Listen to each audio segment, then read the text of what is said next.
and let us all do we can to build a better future. So something happened on Fox News. Something very interesting happened on Fox News, and it has to deal with the aftermath of what Elon Musk said at that event where he told advertisers to go F themselves. He even gave a shout out to Bob.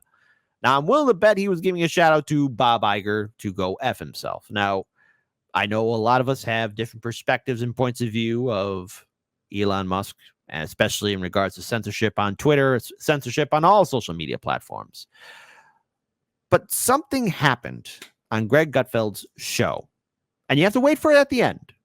Wait for it at the end, because you don't say this out loud unless you've got something backing you up, or you got power, or you're just telling your bosses, hey, F you. Because it threw me for a loop. I'm wondering, what the hell, Greg? I mean, you just don't do that. You just don't do that at all, especially, the consequences that could follow. What am I talking about? Well, first, let's play this video here. Shout out to Russell Brand, who put up this video here. There's going to be a little bit more to it. But let's play it, folks. Just bear with me. Wait to the end. I promise. I promise you.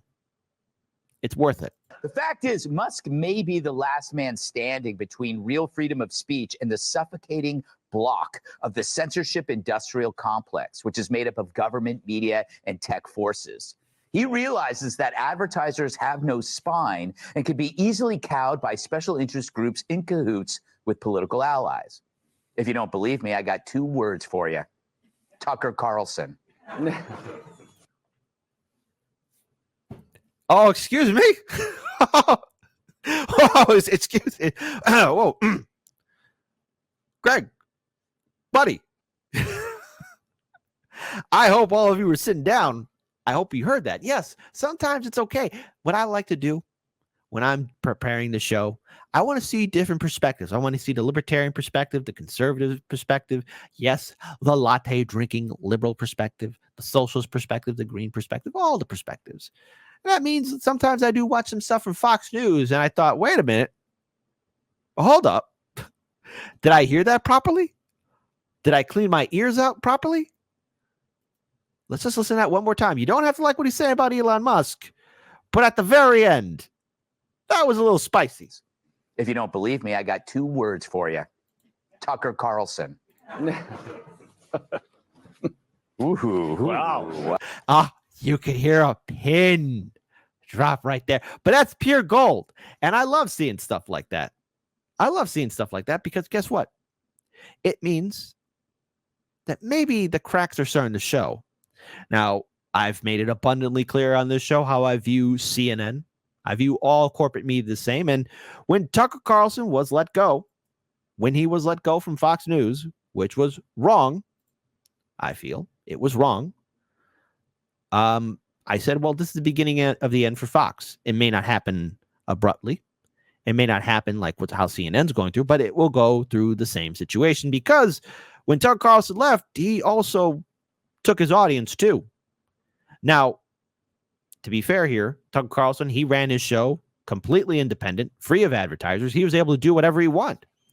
And while I might view things differently politically from Tucker Carlson, there's a lot of things that we do align with. And I have to say, for his show, in comparison to other people, not only on Fox News, but of corporate media, he had a lot of individuals, free-thinking individuals, that he introduced his audience to, such as Glenn Greenwald, Aaron Mate, Max Blumenthal, Jimmy Dore, Dr. Cornel West. The list goes on and on and on. So what does that tell you? Tucker Carlson had a very special show. He was one of the few people to even talk about Julian Assange and say what's happening to him is wrong. This is truth. One of the few people to really question the Trump administration, the Biden administration, all these administrations, but yet he was vilified. Vilified by people like politicians like AOC, who said that deplatforming works.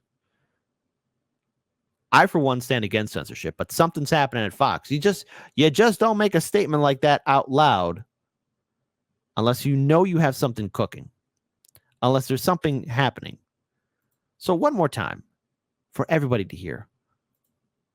Allies. If you don't believe me, I got 2 words for you. Tucker Carlson. Ooh, Wow. wow. Look at that. Yeah, that's that. What that goes into is the big old, what the Fox News executives heard. Right now, they got egg on their face, and that's a big old Oof. Oof. Oof. Oof. Oof. Oof. I love doing this show. So let's talk a little bit more about it.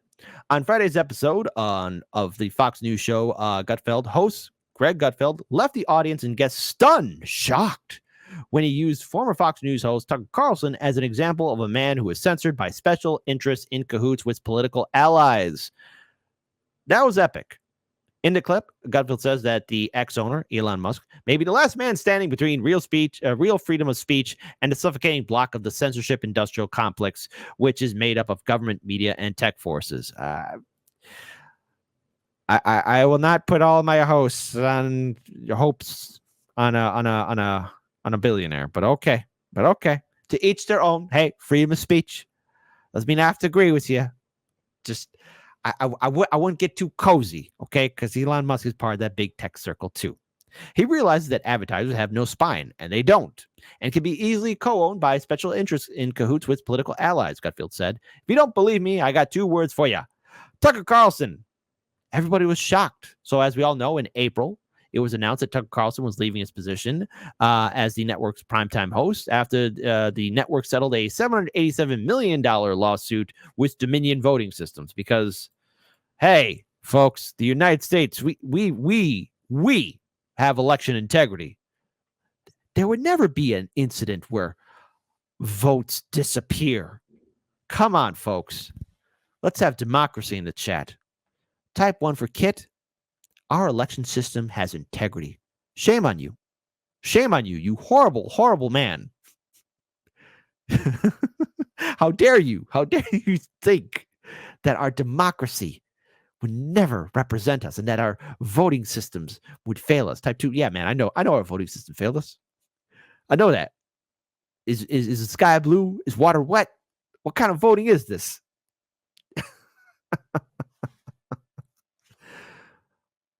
Again, I just also want to pull up this statement right here. Some time ago, O'Keefe Media Group released an undercover video of a Fox producer, Sean Langle, saying that Carlson did things that cost the company a lot of money, seemingly to refer to advertising revenue. When it's corporate media, you're beholden to advertisers. We take money from Pfizer. Oh, I'm sorry. I didn't pronounce that properly. I stuttered. We take money from Pfizer. Once again, I have failed. We take money from Pfizer. I hope you heard that. Now, maybe we'll see what the fallout is. I do have to wonder what Greg is cooking. But there's cracks starting to show at Fox News. Hell, all of corporate media is starting to show its cracks. People aren't tuning in. The only reason why corporate media is relevant on YouTube, Twitter, Facebook, Instagram, or any other social media platform is because they bullied their way on. They went after YouTube content creators way, way early on before 2015. Started vilifying content creators, people who had large social media followings, because let's face it, a lot of these people in corporate media are just not real personable people. And they didn't like the idea that, oh no, they were losing eyeballs and viewers, and that their old people who are watching their shows, their demographic, is dying off. This is the truth. People aren't tuning in to corporate media because people don't trust these institutions. Deplatforming doesn't work, and people are upset about it. And we need to stand for free speech. And as I played in the previous clip in the show, when you have people on corporate media talking about this whole crisis happening, was Hollywood actors afraid of losing their job because they got to be silenced, or maybe silence is the better option, or just stay silent. Silence is never the option. We have to protect our right for free speech, and we definitely should not be holding big tech or anyone in a CEO position as the champion or heavyweight fighter for free speech. The person who fights for free speech is you. We have to use our fundamental right to speak out. All of us. Because if we don't, we lose it forever.